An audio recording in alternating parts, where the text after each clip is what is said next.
Good evening and thank you for joining us. And we begin tonight with charges being stayed for one of BC's most notorious gangsters. Jared Bacon was arrested in Fort Nelson after a shooting that sent one person to hospital. A man was shot in the parking lot of the Knick-Knack building on January the 29th. He was rushed to hospital to be treated for his injuries. Bacon was charged with aggravated assault. John Chase was also facing one count of assault in connection with the same shooting. At the time, Fort Nelson police said the shooting was targeted. Police continued their investigation, gathering new evidence. However, the BC Prosecution Service now saying the charges against Bacon and Chase were stayed after the prosecutor in the case received new information. The Crown concluded the approval standard for charges was no longer met. The service also saying that they do not disclose the reason why a stay of proceedings are issued.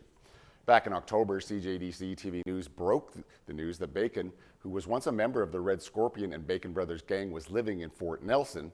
Back in 2012, the 41-year-old was sentenced to 14 years in prison after attempting to import 100 kilograms of cocaine.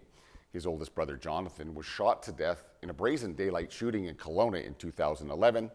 And Bacon's other brother, Jamie, pled guilty to conspiracy in the Surrey 6 massacre, where 4 gangsters were gunned down in 2007, along with 2 innocent bystanders.